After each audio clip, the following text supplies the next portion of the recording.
शांति, ओम शांति। आज बाबा के महावाक्य हैं 13 अक्टूबर 2020। बाबा ने हमको आज की मुरली में विशेष वरदान दिया है, एक इशारा दिया है कि वर्तमान समय आज विकट परिस्थितियों का समय है, हलचल का समय है, पेपर का समय है और इस समय अनुसार हम सबको हलचल से अचल होकर के रहना है। और वो पेपर है हम सबके सामने, एक तो वायुमंडल की हलचल और दूसरा विकारों की हलचल। वायुमंडल में हम सब देख रहे हैं आज कितना समय बदल रहा है और कितना भयभीत और भयानक समय आता जा रहा है और उसी तरह से तेजी से ये विकार बढ़ते जा रहे हैं।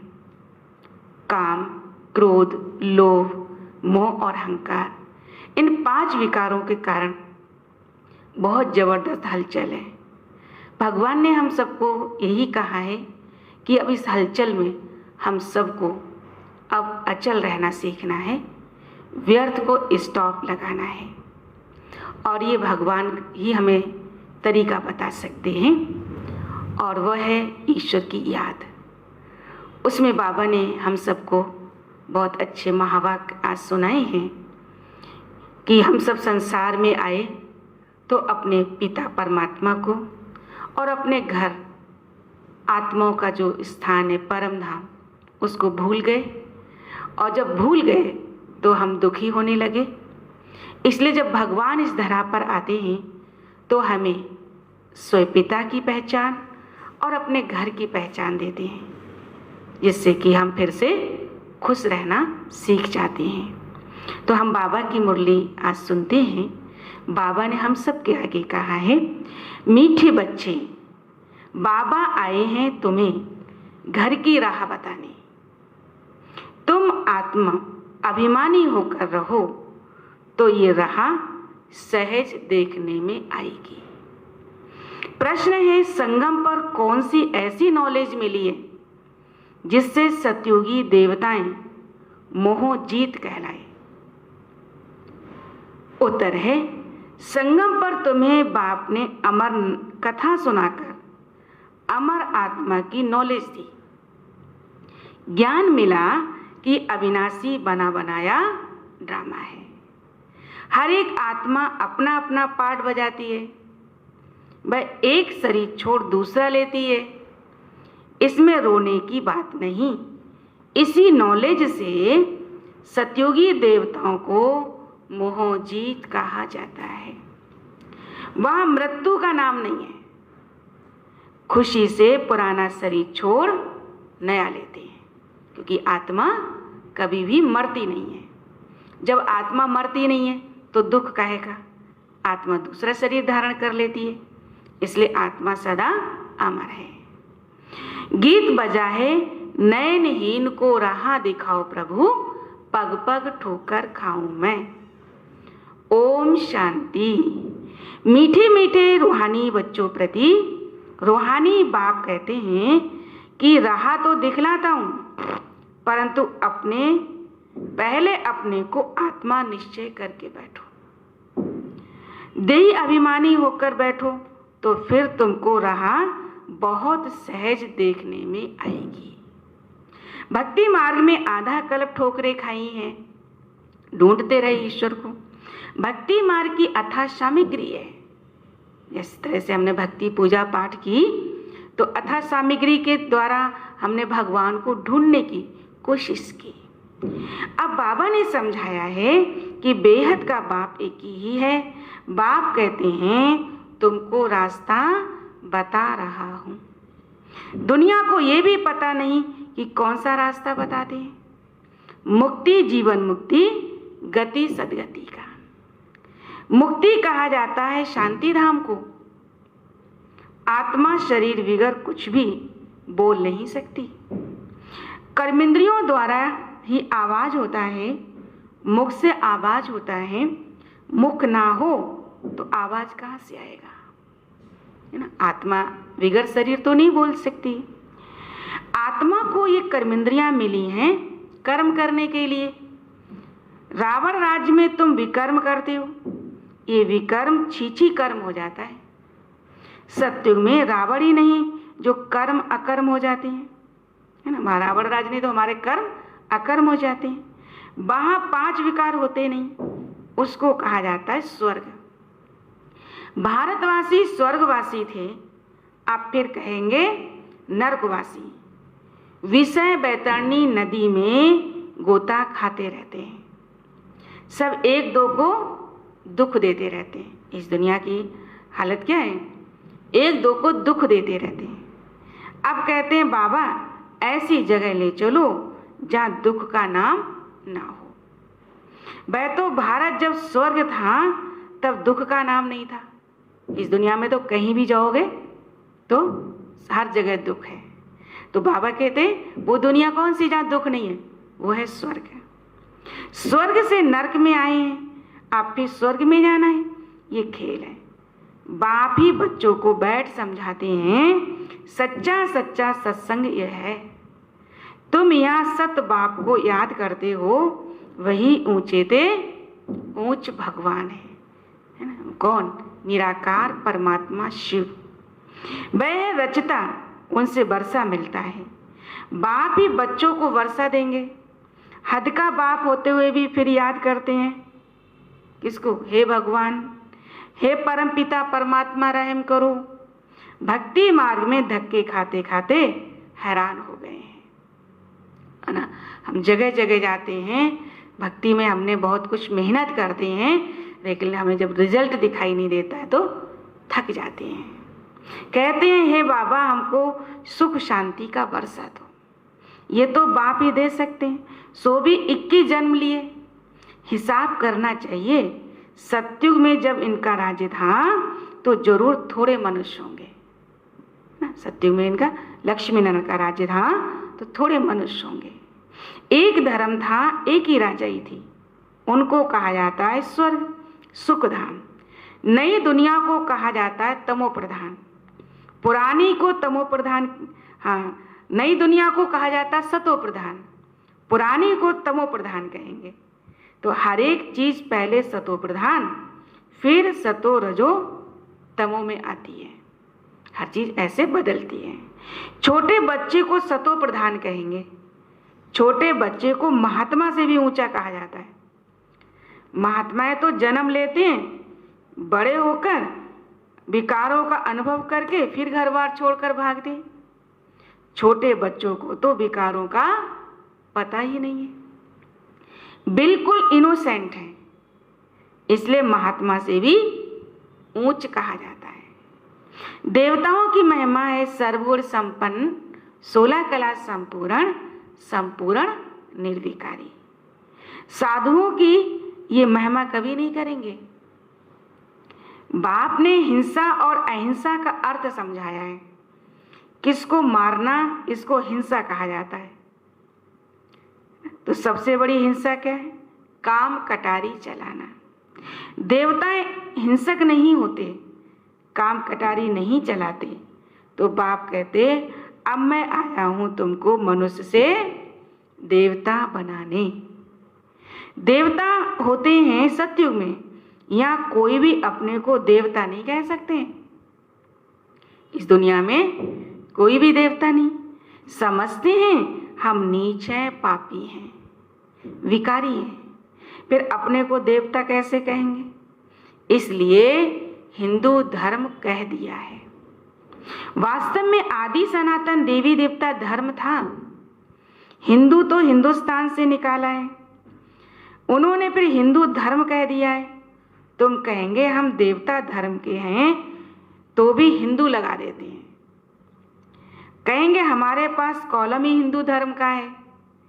पतित होने के कारण अपने को देवता नहीं कह सकते, इसलिए हमने हिंदू धर्म ही स्वीकार कर लिया। अभी तुम जानते हो हम पूज्य देवता थे, अब पुजारी बने हैं। पूजा भी पहले सिर्फ शिव की करते हैं, फिर व्यभिचारी पुजारी बने। बस एक है उनसे वर्षा मिलता है। कौन? बाप एक है, उनसे वर्षा मिलता है। बाकी तो अनेक प्रकार की देवियां आदि हैं। देवी देवताएं कितने सारे, 33 करोड़ देवताएं बताए जाते हैं। तो बाबा कहते कितने सारे देवी और देवताओं के मूर्तियां बनाई हैं, उनसे कोई वर्षा नहीं मिलता। इस ब्रह्मा से भी तुमको वर्षा नहीं मिलता है। एक है निराकार बाप और दूसरा है साकारी बाप। तो साकारी बाप होते हुए भी हे भगवान, हे परमपिता कहते रहते हैं। लौकिक में अपना पिता होते हुए भी हम उस पिता परमात्मा से भी मांगते भी रहते हैं और उनको याद भी करते रहते हैं। लौकिक बाप को ऐसे नहीं कहेंगे। तो वर्षा बाप से मिलता है। पति और पत्नी हाफ पार्टनर होते हैं, तो उनको आधा हिस्सा मिलना चाहिए। तो पहले आधा उनको निकाल, बाकी आधा बच्चों को देना चाहिए ना। बाबा हिसाब बता रहे हैं कि आधा पत्नी का निकाल फिर आधा बच्चों को देना चाहिए। परंतु आजकल तो बच्चों को ही सारा धन दे देते हैं ना। कोई कोई का मोह होता है ना कि बच्चों को ही सब कुछ पहले से दे देते हैं और फिर बाद में दुखी होते हैं। तो मोह इतना होता है, समझते हैं हमारे मरने के बाद बच्चा ही हकदार रहेगा। आजकल के बच्चे तो बाप के चले जाने पर माँ को पूछते भी नहीं है। कोई कोई मात्र स्नेही होते हैं, कोई तो मात्र द्रोही होते हैं ना। अपनी माँ को भी भोजन नहीं खिला सकते है ना, उनको भी वृद्ध आश्रम में छोड़ आते। तो बाबा कहते इसलिए पत्नी का भी पहले से ही ना इंतजाम करके जाना चाहिए, पहले से उसको हाफ पार्टनर बनाना चाहिए। आजकल बहुत करके मात्र द्रोही होते हैं, सब पैसे उड़ा देते हैं। धर्म के बच्चे भी कोई कोई ऐसे निकल पड़ते हैं जो बहुत तंग करते हैं। अब बच्चों ने गीत सुना, कहते बाबा हमको सुख का रास्ता बताओ, है ना, जहाँ चैन हो। रावण राज्य में तो सुख हो ना सके, भक्ति मार्ग में तो इतना भी नहीं समझते कि शिव अलग हैं और शंकर अलग हैं। हम पूजा कर रहे हैं सबकी, लेकिन बाबा ने कहा शिव परमात्मा है और शंकर देवता है। ये अंतर भी नहीं समझते, बस माथा टेकते रहते हैं, शास्त्र पढ़ते रहते हैं। अच्छा इससे क्या मिलेगा? बस क्या कहते हैं भक्ति में तो यही कहा, बस माथा टेकते रहो, शास्त्र पढ़ते रहो। अच्छा इससे क्या मिलेगा? कुछ भी पता नहीं। सर्व के शांति का सुख का रास्ता तो एक ही बाप है। सत्युग में सुख भी है तो शांति भी है। भारत में सुख शांति थी, अब नहीं है। इसलिए भक्ति करते दर दर धक्के खाते रहते हैं, है ना। किस लिए करते हैं? कि हमारी जीवन में लाइफ में शांति बनी रहे, सब शांति से कार्य होता रहे, इसलिए हम भक्ति करते हैं। लेकिन बाबा कहते आज की दुनिया में शांति जैसे खत्म हो चुकी है। अब स्वयं भगवान आए हैं इस दुनिया को फिर से शांतिमय दुनिया बनाने। अभी तुम जानते हो शांति धाम सुख धाम में ले जाने वाला एक ही बाप है। बाबा हम सिर्फ आपको ही याद करेंगे, आपसे ही वर्षा लेंगे। बाप कहते देह सहित देह के सर्व संबंधों को भूल जाना है। ये ना आपके साथ आए थे ना आपके साथ जाएंगे, ये तो केवल आपको पात्र मिले हैं रोल निभाने के लिए। लेकिन आप कौन है?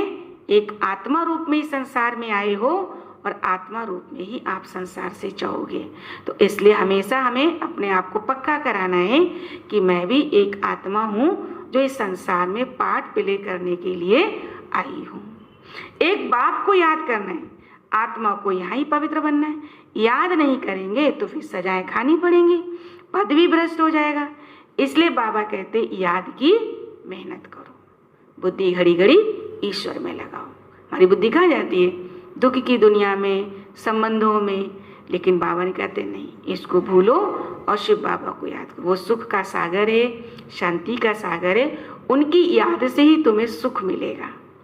यह है रूहानी ज्ञान जो रूहानी बाप से ही बच्चों को मिलता है ना। बाबा कहते इसलिए आत्माओं को समझाते हैं। और कोई भी सत्संग आदि ऐसा नहीं होगा जहाँ ऐसे कहें कि रूहानी बच्चों। तो रूह अर्थात निराकार, शिव भी निराकार है ना, तुम्हारी आत्मा भी बिंदी है, बहुत छोटी है, उनको कोई देख ना सके सिवाय दिव्य दृष्टि के। तो दिव्य दृष्टि बाप ही देते हैं। इस सूक्ष्म आत्मा का अनुभव इस ज्ञान के द्वारा ही होता है। भगत बैठ हनुमान गणेश आदि की पूजा करते हैं, अब उनका साक्षात्कार कैसे हो? बाबा कहते हैं दिव्य दृष्टि दाता तो मैं ही हूँ। जो बहुत भक्ति करते हैं तो फिर मैं ही उनको साक्षात्कार कराता हूँ, परंतु इससे फायदा कुछ भी नहीं है। देख लेने से फायदा नहीं ना, बल्कि हम उनके जैसा बने, पुरुषार्थ करने में फायदा है ना। तो बाबा कहते फायदा नहीं मिला, सिर्फ खुश हो जाते हैं। पाप तो फिर भी करते हैं, साक्षात्कार हो गया, भगवान को देख लिया, फिर भी कर्म नहीं सुधारते, फिर भी डरते नहीं, पाप करते रहते हैं, मिलता कुछ भी नहीं। पढ़ाई बगैर कुछ बन थोड़ी सकेंगे। अगर हम बड़े बड़े पद पोजीशन वालों के केवल चित्र देखते रहें और पढ़ाई ना करें तो हम बन जाएंगे? चित्र देखने से नहीं बन जाएंगे। उन्होंने जो पुरुषार्थ किया, मेहनत की ऐसा पद हासिल करने में, वो पुरुषार्थ मुझे भी करना पड़ेगा। तो बाबा कहते हैं भक्ति में तो केवल दर्शन को ही सब कुछ समझ लिया, लेकिन जैसे वो देवी देवता बने, जिन्होंने श्रेष्ठ कर्म किए वो देवता बने, ऐसे वो कर्तव्य हमें भी करने होंगे, तब हम उनके समान बन सकेंगे। तो इसलिए देवताएं सर्वगुण संपन्न है, तुम भी ऐसे बनो ना। बाकी तो वह सब भक्ति मार्ग का साक्षात्कार है। सचमुच कृष्ण से झूलो, स्वर्ग में उनके साथ रहो। अभी तो हम कृष्ण को झुलाते हैं, बाबा कहते हैं सत्युग में कृष्ण के साथ झूलो। वह तो पढ़ाई पर है, जितना श्रीमत पर चलेंगे उतना ऊंच पद पाएंगे। श्रीमत भगवान की गाई हुई है, कृष्ण की श्रीमत नहीं। परम पिता परमात्मा की श्रीमत से कृष्ण की आत्मा ने यह पद पाया। तुम्हारी आत्मा भी देवता धर्म में थी, अर्थात कृष्ण के घराने में थी। भारतवासियों को यह पता नहीं है कि राधे कृष्ण आपस में क्या लगते थे। दोनों ही तो अलग अलग राजाई के थे। फिर स्वयंवर के बाद लक्ष्मी नारायण बनते हैं। ये सब बातें बाप आकर समझाते हैं। अब तुम पढ़ते ही हो स्वर्ग का प्रिंस बनने के लिए। हमारी ये पढ़ाई कौन सी है? स्वर्ग का प्रिंस बनने के लिए। प्रिंस प्रिंसेस का जब स्वयंवर होता है तब फिर नाम बदलता है। जैसे राधे और कृष्ण दोनों प्रिंस प्रिंसेस थे, जब स्वयंवर हुआ तब वो लक्ष्मी नारायण के नाम से गद्दी पर विराजमान हुए। तो बाप बच्चों को ऐसा देवता बनाते हैं। अगर बाप की श्रीमत पर चलते हो तो तुम हो मुख वंशावली, वह है कुख वंशावली। वह ब्राह्मण लोग हथियाला बांधते हैं कामचिता पर बिठाने का। अभी तुम सच्ची सच्ची ब्राह्मणियां कामचिता से उतार ज्ञान चिता पर बिठाने हथियाला बांधते हो, तो वह छोड़ना पड़े। यहाँ के बच्चे तो लड़ते झगड़ते, पैसा भी सारा बर्बाद करते। आजकल दुनिया में बहुत गंदा है। भाग सबसे गंदी बीमारी है बाइस्कोप। अच्छे बच्चे भी बाइस्कोप में जाने से खराब हो पड़ते हैं। इसलिए बीके को बाइस्कोप में जाना मना है, क्योंकि जो चीज़ हम देखते हैं वो हमारे मन और चित्त पर जरूर जाती है। इसलिए हमें इन चीज़ों को नहीं देखना है। हाँ, जो मजबूत हैं उनको बाबा कहते वहाँ भी तुम सर्विस करो। ऐसी जगह पर भी जा कर के तुम जाके सर्विस करो है। इसलिए बाबा कहते उनको समझाओ। ये तो हद का बायोस्कोप आप देख रहे हैं, एक बेहद का बायोस्कोप भी है। बाबा कहते बायोस्कोप जहाँ चल रहा है ना, पिक्चर चल रही, वहाँ जाओ, सेवा करके आओ, है ना। थोड़ा समय लो उनको समझाने का और फिर उनको बाबा का संदेश देकर, ये नहीं कि वहीं जाकर हम भी देखने लग जाएं। तो बाबा के जो मजबूत बच्चे हैं उनको वहाँ जा कर के भी सर्विस कर सकते हैं। बेहद के बायोस्कोप से ही फिर ये हद का झूठे बायोस्कोप निकलते हैं। अभी तुम बच्चों को बाप ने समझाया है मूल वतन जहाँ सभी आत्माएं रहती हैं, फिर बीच में है सूक्ष्म वतन, यह है साकार वतन। खेल सारा यहाँ चलता है, ये चक्र फिरता ही रहता है। तुम ब्राह्मण बच्चों को ही सुदर्शन चक्रधारी बनना है, देवताओं को नहीं। परंतु ब्राह्मणों को ये अलंकार नहीं देते क्योंकि पुरुषार्थी हैं। आज अच्छे चल रहे हैं, कल गिर पड़ते हैं, इसलिए देवताओं को दे देते हैं। कृष्ण के लिए दिखाते हैं सुदर्शन चक्र से अकासुर बकासुर आदि को मारा। अब उनको तो अहिंसा परमो धर्म कहा जाता है, पर हिंसा कैसे करेंगे? ये सब भक्ति मार्ग की सामग्री है। माने विगर अर्थ हमने सारी चीजें जोड़ दी हैं। जहां जाओ शिव का लिंग ही होगा। सिर्फ नाम कितने अलग अलग रख दिए हैं। मिट्टी की देवियां कितनी बनाते हैं। एक होता है देवियों के परमानेंट मंदिर, एक होता है जब नवरात्रि आती है तो हम टेम्परेरी देवियों का एक दरबार बनाते हैं, मिट्टी का बनाते हैं, उनको हम पूजते हैं 9 दिन और इसके बाद उनको डुबो देते हैं। तो आकर मिट्टियों की देवियां बनाते हैं, श्रृंगार करते हैं, हजारों रुपया खर्च करते हैं। उत्पत्ति की पूजा करेंगे, पालना कर फिर जाए डुबोते। कितना खर्चा करते हैं। गुड़ियों की पूजा में कितना खर्चा किया, मिला तो कुछ भी नहीं। बाबा समझाते हैं ये सब पैसे बर्बाद करने की भक्ति है। सीढ़ी उतरते ही आए, बाप आते ही हैं सबकी चढ़ती कला होती है। जब बाप आते हैं तो सबकी चढ़ती कला होती है, सबको शांति धाम सुख धाम में ले जाते हैं। पैसे बर्बाद करने की बात नहीं। फिर भक्ति मार्ग में तुम पैसे बर्बाद करते करते इंसॉल्वेंट बन गए हो। सॉल्वेंट इंसॉल्वेंट बनने की कथा बाप बैठ समझाते हैं। तुम इन लक्ष्मी नारायण की डिनाइस्टी के थे ना, अब तुमको नर से नारायण बनने की बाप शिक्षा देते हैं। वो लोग तीजरी की कथा और अमर कथा सुनाते हैं। भक्ति में अमर कथा तीजरी की कथा सुनाते हैं, है तो सब झूठ। कथा से हमें ज्ञान मिले ना, तीसरा नेत्र अर्थात बुद्धि का नेत्र खुले और अमर अर्थात अमर बने। तो बाबा कहते वो तो नहीं बने। तीसरी की कथा तो ये है जिससे आत्मा का ज्ञान का तीसरा नेत्र खुलता है।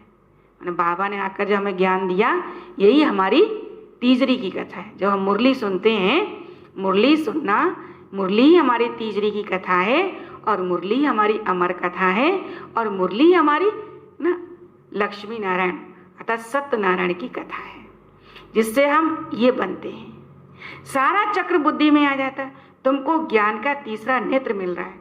अमर कथा भी सुन रहे हो। अमर बाबा तुमको कथा सुना रहे हैं। शिव बाबा अमरपुरी का मालिक बनाते हैं। वहां तुम कभी मृत्यु को नहीं पाते। यहाँ तो काल का मनुष्यों को कितना डर रहता है। वहां डरने की रोने की बात नहीं है। खुशी से पुराना शरीर छोड़ नया ले लेते। यहाँ कितना मनुष्य रोते हैं। यह है रोने की दुनिया। कलयुग क्या है? बाबा कहते हैं कोई ना कोई दुख मनुष्य की लाइफ में आता रहता है, तो यह है ही रोने की दुनिया। बाबा कहते ये तो बना बनाया ड्रामा है। हर एक अपना अपना पार्ट बजाते रहते हैं। ये देवताएं मोहजीत है ना। यहाँ तो दुनिया में अनेक गुरु हैं जिनकी अनेक मतें मिलती हैं, तो हर एक की मत अपनी है। एक संतोषी देवी भी है जिसकी पूजा होती है। अब संतोषी देवियां तो सत्युग में ही हो सकती हैं, यहाँ कैसे हो सकती हैं? सत्युग में देवताएं सदैव संतुष्ट रहते हैं। यहाँ तो कुछ ना कुछ आस रहती है, वहाँ कोई आस नहीं होती, तो बाप सबको संतुष्ट कर देते हैं। तुम पद्मा पदम पति बन जाते हो। कोई अप्राप्त वस्तु नहीं रहती जिसकी प्राप्ति की चिंता हो। ये कहाँ होंगे? सतयुग में। यहाँ से हम इतना भरपूर हो जाते हैं जो हमें सतयुग में कोई भी चीज की आस या चिंता नहीं रहती। बाप सबको संतुष्ट कर देते हैं, वहाँ चिंता होती ही नहीं है। बाप कहते सर्व का सदगति दाता तो मैं ही हूँ। तुम बच्चों को 21 जन्म के लिए खुशी ही खुशी देते हैं। ऐसे बाप को याद भी करना चाहिए। याद से ही तुम्हारे पाप भस्म होंगे और तुम सतो प्रधान बन जाओगे।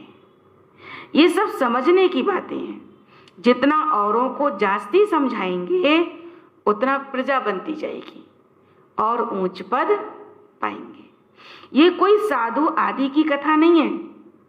भगवान की जो मुरली है, महावाक्य हैं, ये कोई साधु की कहते कथा नहीं है। भगवान बैठ इनके मुख द्वारा समझाते हैं। प्रजापिता ब्रह्मा के द्वारा हम बच्चों को समझाया, ज्ञान दिया। अभी तुम संतुष्ट देवी देवता बन रहे हो ना। बाबा कहते संगम युग पर हम बच्चों को क्या बनना है? संतुष्ट, है ना। जो है बाबा ने हमें बहुत कुछ दिया है, संतुष्टता को धारण करके हमें चलना है, संतुष्ट बनना है। अभी तुमको व्रत भी रखना चाहिए। कौन सा व्रत रखना चाहिए? कि सदैव पवित्र रहने का। कौन सा व्रत लेना है? सदैव पवित्र रहने का, क्योंकि पावन दुनिया में जाना है तो पतित नहीं बनना है। बाप ने ये व्रत सिखाया है, मनुष्यों ने फिर अनेक प्रकार के व्रत बनाए हैं। सबसे बड़ा ऊंचा व्रत है पवित्रता का व्रत। ये व्रत जिसने ले लिया उसको फिर व्रत रखने की जरूरत नहीं रहती है। अच्छा, मीठे मीठे सिखी लदे बच्चों प्रति माता पिता बाप दादा का याद प्यार और गुड मॉर्निंग। रूहानी बाप की रूहानी बच्चों को नमस्ते। हम रूहानी बच्चों की रूहानी बाप दादा को नमस्ते नमस्ते। धारणा के लिए मुख्य सार है। फर्स्ट पॉइंट है, एक बाप की मत पर चल, सदा संतुष्ट रहे, संतोषी देवी बनना है। यहाँ कोई भी आस नहीं रखनी है। बाप से सर्व प्राप्तियां कर पदम पति बनना है। सेकंड पॉइंट, सबसे गंदा बनाने वाला बायोस्कोप अर्थात सिनेमा है। तुम्हें बायोस्कोप देखने की मनाही। जो इस ज्ञान मार्ग में चल रहे हैं, योग के मार्ग पर चल रहे हैं, बाबा कहते उन्हें मनाए। तुम बहादुर हो तो हद और बेहद के बायोस्कोप का राज समझ दूसरों को समझाओ। अगर बहादुर हो तो बाबा कहते उनको भी ये जाकर ज्ञान समझाओ, सर्विस करो। वरदान है फुल स्टॉप की स्टेज द्वारा प्रकृति की हलचल को स्टॉप करने वाले प्रकृति पति भव। फुल स्टॉप की स्टेज द्वारा प्रकृति की हलचल को स्टॉप करने वाले प्रकृति पति भव। विस्तार है, वर्तमान समय हलचल बढ़ने का समय है। फाइनल पेपर में एक तरफ प्रकृति का, दूसरी तरफ 5 विकारों का विकराल रूप होगा। तमोगुणी आत्माओं का बार और पुराने संस्कार सब लास्ट समय पर अपना चांस लेंगे। जैसे जैसे आप समय देख रहे हैं तो प्रेत आत्माएं और आपसी संस्कारों का टकराव बाबा कहते और बढ़ता जा रहा है। ऐसे समय पर समेटने की शक्ति द्वारा अभी अभी आकारी, अभी अभी साकारी, अभी अभी आकारी और अभी अभी निराकारी स्थिति में स्थित होने का अभ्यास चाहिए। बाबा कहते इस देह में रहते हुए बीच बीच में निराकार स्वरूप में स्थित हो जाओ कि मैं आत्मा हूँ, शक्ति स्वरूप हूँ। देखते हुए ना देखो, सुनते हुए ना सुनो। जब ऐसी फुल स्टॉप स्टेज हो तब प्रकृति पति बन प्रकृति की हलचल को स्टॉप कर सकेंगे। स्लोगन है, निर्विघ्न राज्य अधिकारी बनने के लिए निर्विघ्न सेवाधारी बनो। निर्विघ्न राज्य अधिकारी बनने के लिए निर्विघ्न सेवाधारी बनो। ओम शांति। शुक्रिया बाबा, शुक्रिया।